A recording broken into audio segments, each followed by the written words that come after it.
United states of America का वो शहर जहां वहां की सबसे बड़ी मुस्लिम आबादी रहती है।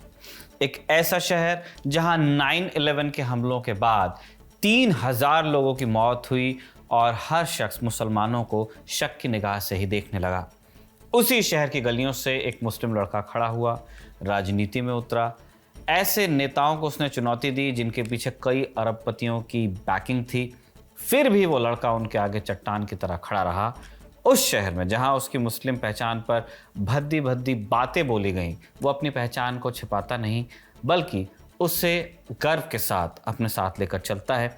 शहर के मेयर का चुनाव लड़ता है और इस चुनाव में ऐतिहासिक जीत दर्ज करता है। आप समझ गए होंगे कि हम बात कर रहे हैं ज़ोहरान ममदानी की, जिन्होंने 5 नवंबर को न्यूयॉर्क शहर के मेयर का चुनाव जीत लिया। ऐसा चुनाव जिसके बारे में इससे पहले सोचना भी असंभव लगता था, ज़ोहरान ने उसे जीत लिया। ज़ोहरान न्यूयॉर्क शहर के पहले मुस्लिम और भारतीय मूल के मेयर बनने वाले हैं। ऐसा आज तक न्यूयॉर्क के इतिहास में पहले कभी नहीं हुआ। शो रिकॉर्ड करते समय वो वोटिंग में सबसे आगे चल रहे थे। उनके खिलाफ खड़े हुए सभी उम्मीदवारों ने अपनी हार कबूल कर ली है। अब बस इस जीत की औपचारिक घोषणा होनी बाकी है। जो चुनाव सिर्फ ज़ोहरान की मुस्लिम आइडेंटिटी और उनके समाजवादी एजेंडे के इर्द गिर्द बनाने की कोशिश की गई, उसे ज़ोहरान ने नाकाम किया। उनकी जीत कई मायनों में खास रही, जैसे वो एक ऐसे शहर से चुनाव जीते हैं जो कैपिटलिज्म का मक्का है, वहाँ वॉल स्ट्रीट है। उसी शहर में हुई रैलियों में ममदानी ने खुद को सोशलिस्ट लीडर कहा, यानी कैपिटल ऑफ कैपिटलिज्म में एक सोशलिस्ट लीडर चुनाव जीत गया है। इन्हीं सब बातों के चलते ज़ोहरान अमेरिका के दक्षिण पंथ के निशाने पर रहते हैं। जैसे एलन मस्क ने दर्जनों पोस्ट उनके खिलाफ एक्स पर लिखे, खुद अमेरिका के राष्ट्रपति डोनाल्ड ट्रंप ने उनके खिलाफ कई बयान दिए, ट्रूथ सोशल पे तो कितने पोस्ट लिखे। पिछले 2 हफ्तों में ममदानी के खिलाफ सोशल मीडिया में हेट कैंपेन की जैसे बाढ़ आ गई थी। अभी भी ये बाढ़ खत्म नहीं हुई है। इक्वालिटी लैब्स ने इस पर डिटेल रिपोर्ट की, जिसमें विस्तार से बताया गया कि कैसे ममदानी की मुस्लिम और इंडियन और एक सोशलिस्ट पहचान की वजह से झूठी बातें लिखी गई। इसे सिर्फ फेक न्यूज़ बताकर खारिज नहीं किया जा सकता, क्योंकि बाकायदा प्लानिंग के तहत ये खबरें फैलाई गई थी। ये सब ममदानी की पहचान की वजह से हो रहा था, इसलिए खुद उनकी डेमोक्रेटिक पार्टी भी उनसे कुछ दूर खड़ी नजर आई। बर्नी सैंडर्स और अलेक्जेंड्रिया ओकासियो-कोर्टेस को छोड़ दिया जाए तो किसी बड़े नेता ने उन्हें एंडोर्स नहीं किया खुलकर। बराक ओबामा और कमला हैरिस जैसे बड़े नेताओं ने बस दूर से हाथ जोड़कर शुभकामनाएं दी। आपने वो खबर तो देखी होगी कि ओबामा ने ममदानी को फ़ोन कर उनका पूरा प्लान सुना, गुड लक विश किया, लेकिन सार्वजनिक रूप से कोई समर्थन नहीं दिया, कोई पब्लिक एंडोर्समेंट उनकी तरफ से भी नहीं आया था। न बड़े नेताओं का समर्थन था और न ही बड़े बिजनेस हाउस की बैकिंग। फिर भी ज़ोहरान चुनाव जीत गए। उनकी जीत ने न केवल डोनाल्ड ट्रंप की लीडरशिप को हिलाकर रख दिया, बल्कि अमेरिका की डेमोक्रेट राजनीति को थोड़ा स्पेस दिया है, राहत की सांस दी है। इसीलिए आज के शो में हम जानेंगे ज़ोहरान ममदानी की जीत के पीछे क्या कहानी है, वो चुनाव कैसे जीते, उनकी जीत से अमेरिका की राजनीति कितनी बदल सकती है, उसमें कौन से नए आयाम जुड़ेंगे। नमस्ते, मैं हूं निखिल और आप खबरगांव का डेली इंटरनेशनल बुलेटिन राजदूत देख रहे हैं।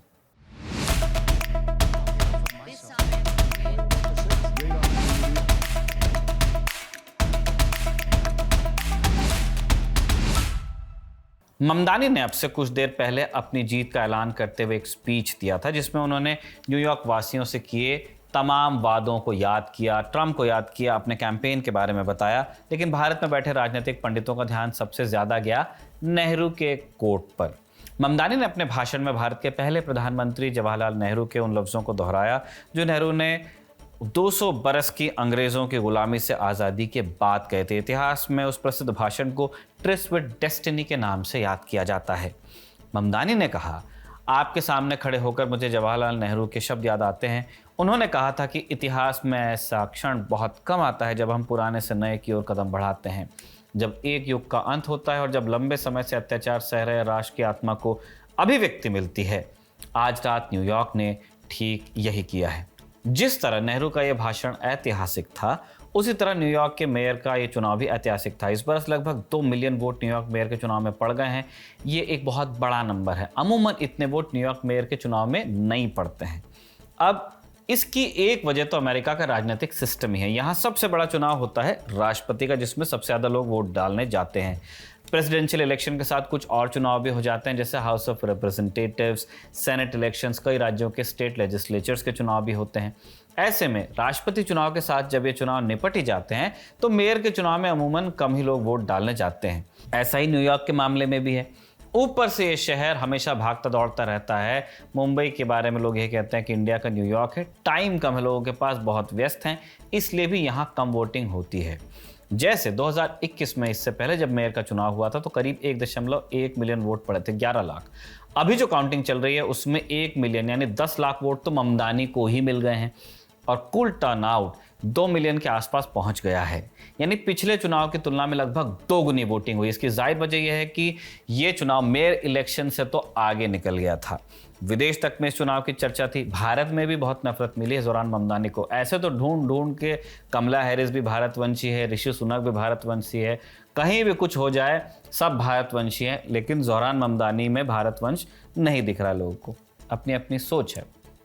ट्रंप ने ममदानी को हराने के लिए जोर लगाया। क्यों हुआ ऐसा, आगे हम आपको बताएंगे। फिलहाल कोमो और बाकी कैंडिडेट्स को मिले वोट्स पर नजर डालिए। कोमो को मिले हैं एंड्रयू कोमो, ये भी खड़े थे, डेमोक्रेट ही हैं, निर्दलीय खड़े हो गए थे। कोमो को लगभग 8.5 लाख वोट मिले हैं, परसेंटेज में 41%। सिल्वा को लगभग 1.5 लाख। वहीं ममदानी की वोटिंग परसेंटेज जो है वो 50% के पार चला गया, यानी ये जीत पक्की हो गई है। कोमो और सिल्वा के वोट मिला भी लें तो ममदानी के वोट्स के बराबर नहीं पहुंचते हैं। बात अब नंबर्स की हो रही है तो एक नंबर और आपको बता देते हैं। जिस समय डोनाल्ड ट्रंप ने अमेरिका के राष्ट्रपति के तौर पर शपथ ली थी, उस समय ही अमेरिकी अखबारों ने न्यूयॉर्क शहर के मेयर के चुनावों के लिए सर्वे शुरू किए थे। जनवरी 2025 में ट्रंप ने शपथ ली। उस समय ज़ोरान ममदानी को वोटिंग सर्वेस में महज 1% रेटिंग मिली थी। यानी उस समय जो सर्वे हुए उनके हिसाब से ममदानी का जीतना नामुमकिन था। उस समय के सर्वे कोमो को मेयर बता रहे थे, लेकिन प्राइमरी में उन्होंने जैसे ही कोमो को हराया, हवा पलटी। प्राइमरी जीत के पहले ममदानी को बहुत कम ही लोग जानते थे, कम से कम दुनिया में उनकी पॉपुलैरिटी तो उतनी नहीं थी। लेकिन चुनाव जीतने में उनके कैंपेन स्टाइल को सबसे ज़्यादा श्रेय दिया जाना चाहिए। जिस समय अमेरिका में टिकटॉक को विदेशी साजिश करार दिया जा रहा था, ममदानी ने उसे ही अपना सबसे बड़ा टूल बनाया। वो लोगों के बीच जाकर पर्चे बांटते, उसका वीडियो उठाकर टिकटॉक और दीगर सोशल मीडिया वेबसाइट्स पर डालते। उन्हें इससे ज़बरदस्त रीच मिली। दूसरे कैंडिडेट्स की तरह केवल भाषणों से काम नहीं चला रहे थे, असल में लोगों के बीच उतर रहे थे। उन्होंने इलाके के हिसाब से अपने पोस्ट डिज़ाइन किए। जिन इलाकों में भारत, पाकिस्तान, बांग्लादेश यानी एशियाई मूल के लोग ज़्यादा रहते हैं, वहाँ उनकी भाषा में प्रचार होता था। उन्होंने अपने कैंपेन के लिए करीब 90,000 वॉलंटियर्स की टीम भी तैयार कर ली थी। बाद में ममदानी ने चर्च, गुरुद्वारे, मस्जिद, मंदिर सभी धार्मिक जगहों में जाकर कैंपेन किया। दिवाली के मौके पर वो न्यूयॉर्क के कई प्रसिद्ध मंदिरों में दिखे, टीका लगवाया, दिवाली सेलिब्रेट की। अरबी, हिंदी, उर्दू, स्पेनिश कई ज़बानों में अपने कैंपेन वीडियो रिकॉर्ड किए और उनका ठीक तरीके से इस्तेमाल किया। अक्सर उन पर इल्ज़ाम लगे कि वो शहर में शरिया कानून लागू कर देंगे। ममदानी ने डायरेक्टली तो इन सवालों को रिस्पॉन्ड नहीं किया, बल्कि अपनी पहचान के साथ वो डटे रहे और अपने काम से इसका जवाब दिया। जैसे वो कई बार प्राइड परेड्स में दिखे लोगों को, रात में अचानक गे क्लब्स में चले जाते, वहाँ के लोगों के साथ अपना समर्थन जताते, उनका वीडियो रिकॉर्ड करते और फिर सोशल मीडिया पर डालते भी। ऐसे ही वो अक्सर रात को कम्युनिटी इवेंट्स पर जाते दिखे, पार्टी में, कॉन्सर्ट्स में, क्लब्स में, इन सब जाकर उस कम्युनिटी के लोगों के साथ समर्थन उन्होंने दिखाया। इस तरह का कैंपेन अमेरिका में कम ही लोगों ने किया है, न्यूयॉर्क में पहली बार देखने को मिला है। इन कैंपेनिंग में ममदानी ने अपनी अग्रेसिव शैली भी अपनाई। ये डेमोक्रेट्स की पारंपरिक शैली से अलग है, जहां वो बहुत सोच समझकर, बहुत ही संयत ढंग से अपनी बात रखते हैं, लेकिन ममदानी ने अतिरेक का सहारा भी लिया। जोश भरने वाली बातें कहीं, कोई कह सकते हैं भड़काऊ। इसीलिए उनके विरोधियों को उन्हें एक रैडिकल और डिवाइसिव चेहरे के तौर पर पेश करने का मौका मिल गया। सबसे बड़ा उदाहरण न्यूयॉर्क मेयर पद के लिए हुई एक अहम डिबेट में देखने को मिला। उनसे जब पूछा गया कि भारत के प्रधानमंत्री अगर न्यूयॉर्क आते हैं तो क्या आप मिलेंगे, ममदानी ने कहा कि वॉर क्रिमिनल हैं जैसे कि बेंजामिन नेतन्याहू। जब उनसे पूछा गया कि इस बात का आधार क्या है, तो उन्होंने 2002 में हुए दंगों का जिक्र किया जो गुजरात में हुए थे। अब सोचने वाली बात यह है कि ममदानी एक शहर के मेयर बनने जा रहे हैं, न कि अमेरिका के राष्ट्रपति। फिर भी उन्होंने भारत, इजराइल और दूसरे मसलों पर अपनी तीखी राय रखी। अब ये एक ट्रिक थी जिसने काम किया। आप सही हो या गलत, इस बात से फर्क नहीं पड़ता, जनता के दिमाग में आप रजिस्टर हो जाते हैं कि भाई ये कैसी बात कह रहा है, प्राइम मिनिस्टर को अरेस्ट करेगा। चुनावी मुद्दों पर आते हैं इनके। इजराइल और फिलिस्तीन का मुद्दा उनकी राजनीति के केंद्र में रहा। ऐसा नहीं है कि ममदानी ने खुद ये मुद्दा जानबूझकर अपने कैंपेन में शामिल किया। उनके विरोधी नेता और कई मीडिया हाउस ने उनसे ये सवाल बार बार पूछा कि आप इजराइल का इतना विरोध क्यों करते हैं, अब इसका एक कारण भी है। दरअसल तेल अवीव के बाहर यहूदियों की जो सबसे बड़ी तादाद है वो न्यूयॉर्क में ही है। न्यूयॉर्क के मेयर बनना चाहते हैं ममदानी, कहते हैं कि इजराइल में जो कुछ हो रहा है उसके मैं खिलाफ हूँ, नेतन्याहू वॉर क्रिमिनल है। इसीलिए मीडिया बार बार इजराइल पर सवाल जरूर पूछता था और ऐसे ही सवालों के जवाब में उन्होंने नेतन्याहू को वॉर क्रिमिनल कहा भी था। वैसे ममदानी कॉलेज के दिनों से ही प्रो फिलिस्तीन रहे हैं। उन्होंने स्टूडेंट्स फॉर जस्टिस इन फिलिस्तीन नाम के एक संगठन का लोकल चैप्टर बनाया था। उन्होंने ये कैंपेन भी चलाया था कि न्यूयॉर्क की जो चैरिटी संस्थाएं फिलिस्तीनी इलाकों में बन रही अवैध इजरायली बस्तियों को फंड करती हैं उन पर रोक लगाई जाए। ये एक ओपन सीक्रेट है कि न्यूयॉर्क में जो जू कम्युनिटी है वो डोनेट करती है इस कॉज के लिए। वो पैसा इकट्ठा होता है, इजराइल जाता है और फिर जो इंटरनेशनल लॉ की नज़र में अवैध बस्तियां हैं वहाँ वो खर्च होता है। जब ममदानी चुनाव के मैदान में उतरे थे उस समय गज़ा वॉर अपने पीक पर थी। छोटे बच्चों राम नागरिकों के बनने की पिक्चर्स और वीडियोस पूरी दुनिया में एंटी इजराइल माहौल बना रही थी। जब ममदानी से इससे जुड़ा सवाल पूछा जाता तो वो खुलकर अपने आप को प्रो फिलिस्तीन बताते थे और इसी वजह से इस चुनाव पर धीरे धीरे इजराइल फिलिस्तीन का मुद्दा चढ़ता चला गया। जबकि बात हो रही है न्यूयॉर्क में, है ना, एक महापौर की।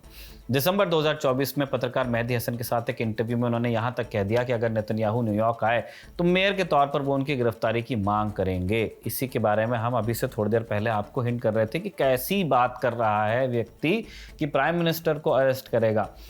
सही और गलत की जगह ये एक टैक्टिक है अपने कॉन्स्टिट्यूएंसी के दिमाग में दर्ज होने की। इसके बाद ये चुनाव जैसे अमेरिका का सबसे बड़ा मुद्दा बना। अमेरिका में मौजूद इजरायली लॉबी एक्टिव हुई, ममदानी के खिलाफ कैंपेन में उतरी। कई यहूदी बिजनेसमैन ममदानी के खिलाफ खड़े कैंडिडेट्स को पैसे देने लगे। यहाँ प्रो इजराइल अरबपति विरोधियों को पैसा दे रहे थे। वहीं ममदानी ने क्राउड फंडिंग का रास्ता चुना। करीब $22 मिलियन ममदानी को रोकने के लिए लगाए गए। बिल एक्मैन जैसे लोगों ने लाखों डॉलर कोमो को दिए। बिल एक्मैन वही अरबपति हैं जिन्होंने चार्ली कर्क को अपने यूट्यूब पर प्रो इजराइल कमेंट्री करने के लिए $150 मिलियन ऑफर किए थे। माइकल ब्लूमबर्ग ने $8.3 मिलियन ममदानी के विरोधियों को दिए थे। भले ही फिलिस्तीन के समर्थन ने ममदानी को नेशनल हीरो बनाया, लेकिन न्यूयॉर्क में सिर्फ इस मुद्दे पर वोट नहीं पड़े थे। ये ममदानी को लाइमलाइट में लाने वाला मुद्दा था, जिसके सारे वो न्यूयॉर्क वासियों के जो दूसरे मुद्दे थे उन पर भी बात करते थे। ममदानी ने इस ट्रिक का फायदा उठाया। उन्होंने रोटी, कपड़ा और मकान जैसी बेसिक ज़रूरतों को अपने कैंपेन का केंद्र बनाया। 3 बड़े वादे किए। पहला, रेंट फ्रीज। न्यूयॉर्क दुनिया के सबसे महंगे शहरों में से एक है। मुंबई जैसा ही सीन है, ज़मीन ही कम है तो बिल्डिंग्स कम है, बहुत ऊंची हैं, स्पेस कॉन्स्टेंट है और इसीलिए घरों का किराया यहाँ बहुत ज़्यादा होता है। एक मुद्दा भी है न्यूयॉर्क में। ज़ोरान, यूनिवर्सल रेंट फ्रीज, यानी सभी के लिए किराए पर रोक लगाने का वादा करें। किराए पर रोक नहीं, किराए के बढ़ने पर रोक। दूसरा, उन्होंने मुफ्त बस सेवा का वादा किया। कहा कि मैं चुनकर आता हूं तो बसों को हमेशा के लिए मुफ्त करूंगा। उनका तर्क है कि इससे शहर में ट्रैफिक कम होगा और क्लाइमेट चेंज से लड़ने में भी मदद मिल जाएगी। तीसरा, उन्होंने फ्री चाइल्ड केयर का भी वादा किया। दौरान वर्किंग क्लास, खासकर महिलाओं से फाइनेंशियल बोझ कम करने के लिए सबके लिए फ्री चाइल्ड केयर की सुविधा देना चाहते हैं, ताकि छोटे बच्चों को बड़ा करने में न्यूयॉर्क वासियों को मदद मिल जाए। जो ऐसी माताएं होती हैं जिन्हें ऑफिस जाना होता है लेकिन बच्चा छोटा है, उसे केयर की ज़रूरत है, आपके पास फैमिली नहीं है, हम यूएस की बात कर रहे हैं, वो चाइल्ड केयर में बच्चे रखते हैं। क्रैश में रखेंगे तो उनको बहुत पैसे देने पड़ेंगे। ये जो यूनिवर्सल चाइल्ड केयर वाला मामला है वो इसी प्रॉब्लम को एड्रेस करने के लिए है कि आप चाहे किसी भी इनकम स्ट्राटा से आते हो, आप अपने बच्चों को एक सुरक्षित माहौल में छोड़कर जा सकते हैं ऑफिस। इसके अलावा cost of living, public safety, policing, quality of life issues और इन्वायरमेंटल जस्टिस जैसे मुद्दों पर भी ममदानी ने अपनी बात रखी।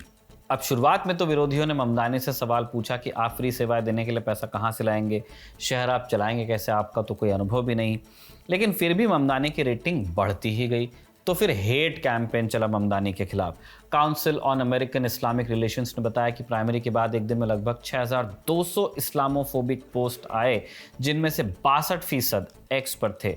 लॉरा लूमर, चार्ली कर्क जब थे तब, नैन्सी मेस जैसे ट्रोल्स ने ममदानी को 9/11 से जोड़ दिया। कईयों ने कहा कि ममदानी आए तो एक और इस तरह का हमला शहर पर हो जाएगा दोबारा। फिर उनके हाथ से खाना खाने वाली तस्वीरें आई, सोशल मीडिया पर शेयर की गई, उन्हें अनहाइजीनिक बताया गया, इस तरह की बातें लिखी गई। अब एक तरफ तो इस तरह की बातों को करने वाले कुछ ट्रोल्स थे, कुछ छुटभैया नेता थे, लेकिन इस गेम में एलन मस्क जैसे लोग भी उतरे। कुमो ने भी पॉडकास्ट में जाकर इस तरह की बात की। एक पॉडकास्ट में होस्ट ने ममदानी पर 9/11 वाला मजाक उड़ाने की कोशिश की तो कोमो होस्ट के साथ मिलकर हंसे। फिर ट्रंप के तो बहुत सारे पोस्ट हैं जो ममदानी के खिलाफ है। उन्हें कम्युनिस्ट कहा, जू हेटर कहा, एंटीसेमिटिक कहा। इन आरोपों का जवाब ममदानी ने कभी नहीं दिया, बल्कि कहा कि मैं यहूदियों के लिए भी काम करूंगा और मुसलमानों के लिए भी। इसलिए न्यूयॉर्क शहर के 44% यहूदियों ने ममदानी के समर्थन में वोट किया। सनद रहे, तेल अवीव के बाद दुनिया में सबसे ज़्यादा यहूदी न्यूयॉर्क में रहते हैं। ममदानी ने दुनिया को बार बार बताया कि वो इसराइल के खिलाफ नहीं है, नेतन्याहू के खिलाफ हैं जो गजा में नरसंहार कर रहे हैं। ये बात न्यूयॉर्क के यहूदियों को समझ आई होगी, तभी उनके एक बड़े तबके ने, जैसा हमने बताया, 44% ने ममदानी को वोट किया। हम यहूदियों की बात कर रहे हैं। जब ट्रंप ने इस ट्रेंड को देखा तो एक्स पर लिख दिया कि जो यहूदी ममदानी को वोट दे रहे हैं वो बेवकूफ़ हैं। ममदानी खुद एक यहूदी से नफरत करने वाला आदमी है, ये ट्रंप ने लिखा था। ट्रंप की इस फ्रस्ट्रेशन को आप समझ सकते हैं, उनके लिए डबल हार की तरह है। न्यूयॉर्क में केवल ममदानी की जीत नहीं हुई, वर्जीनिया और न्यू जर्सी जैसे स्टेट्स में भी डेमोक्रेट्स ने गवर्नर के पद जीते हैं। वैसे भी ये ब्लू स्टेट्स हैं, डेमोक्रेट्स यहाँ से जीतते आए हैं। इन दोनों ही स्टेट में महिलाओं ने जीत हासिल की है। ये ट्रंप के लिए बड़ा संदेश है कि अगर आप मनमानी करेंगे तो समर्थन आपका कम भी हो सकता है। ट्रंप का घर है न्यूयॉर्क में। इस समय ट्रंप की रेटिंग -15 चल रही है। 55% लोग ट्रंप को डिसअप्रूव कर रहे हैं। ममदानी को हराने के लिए ट्रंप ने डेमोक्रेटिक पार्टी के एंड्रयू क्यूमो को ही समर्थन दे दिया था, जबकि रिपब्लिकन्स की तरफ से कर्टिस सिल्वा पहले से रेस में थे। अब ट्रंप भी जानते थे कि न्यूयॉर्क शहर और स्टेट दोनों ही डेमोक्रेट्स का गढ़ हैं। सिल्वा यहाँ से जीत नहीं सकते थे, इसलिए ट्रंप ने कोमो को समर्थन दिया था। वही कोमो जो डेमोक्रेटिक पार्टी की प्राइमरी में हार गए थे। ये भी देखने को मिला कि सिर्फ ममदानी को हराने के लिए डेमोक्रेट पार्टी के कई नेता स्वतंत्र उम्मीदवार के तौर पर लड़े और जिनको समर्थन रहा ट्रंप का। कोमो 2011 से 2021 तक खुद न्यूयॉर्क शहर के मेयर रहे हैं। उनकी शहर में अच्छी खासी पकड़ है। डेमोक्रेटिक पार्टी में रुतबा है। खुद उनके पिता मारियो कोमो न्यूयॉर्क स्टेट के गवर्नर रह चुके हैं। उनके भाई क्रिस कोमो भी अमेरिका में एक जाने माने एंकर है, होस्ट हैं, यानी उनका परिवार रसूख रखता है। न्यूयॉर्क शहर के मेयर के रेस में डेमोक्रेटिक पार्टी के लिए वो पहली पसंद थे, लेकिन 2021 में यौन शोषण के आरोपों के चलते उन्हें इस्तीफा देना पड़ा। अब इस चुनाव से वो अपनी राजनीतिक वापसी करना चाह रहे हैं, जिसमें वो सफल नहीं रहे हैं। फिर सिर्फ कोमो या ट्रंप नहीं हुआ, इस चुनाव ने एंटी इमिग्रेशन वाली सोच को भी एक डेंट तो दिया ही है। वर्जीनिया में भी चुनाव हुए हैं, जिसमें गवर्नर तो डेमोक्रेट पार्टी की उम्मीदवार बनी है, पर जो लेफ्टिनेंट गवर्नर है वो एक भारतीय मूल की महिला गजाला हाशमी है। ममदानी गजाला दोनों भारतीय मूल के मुसलमान हैं। इससे दो बातें पता चलती हैं। पहली तो अमेरिकन सोसाइटी की, स्पेशली जो डेमोक्रेट एरिया है, वहाँ की उदारता की अब भी बाहर से आए लोगों के लिए एक्सेप्टेंस ख़त्म नहीं हुआ है। हम चाहे कहते रहें कि इसको भगाओ उसको भगाओ, लेकिन हिंदुस्तान से जो ये अमेरिका गए हैं वहाँ पे वो सफल हो सकते हैं। न्यूयॉर्क के मेयर बन सकते हैं, वर्जीनिया के लेफ्टिनेंट गवर्नर बन सकते हैं, ब्रिटेन के प्रधानमंत्री बन सकते हैं। सोचना चाहिए भारत को कि हम बाहर के लोगों को एक्सेप्ट करने में कितना नाक भौं सिकोड़ते हैं, और हमारे लोग जब बाहर कुछ बन जाते हैं तो हम कितना सेलिब्रेट करते हैं। एक चीज़ जिसका जिक्र हमने पहले भी किया था कि 44% यहूदियों ने वोट किया है ममदानी को, जबकि ममदानी पर एंटीसेमिटिक होने का इल्ज़ाम लगाया गया था। हिंदुओं का भी समर्थन मिला है ममदानी को, जबकि उनके खिलाफ एंटी हिंदू होने का भी कैंपेन चला था। खैर, अब ज़ोरान जीत गए हैं। अब उन्हें न्यूयॉर्क की जनता की उम्मीदों पर खरा उतरना है। जो वादे किए थे उनको पूरा करना है, वरना लोग कहेंगे कि बातें आपने बहुत बड़ी बड़ी की, लेकिन जब उनको पूरा करने की बारी आई तो आप 19 साबित हुए। धूम मचाले का गाना आप बजा चुके हैं, अब आपको उम्मीदों पर खरा उतरना पड़ेगा। आज का राजदूत साजिद ने लिखा और आनंद ने रिकॉर्ड किया। आप देखते रहिए खबरगांव।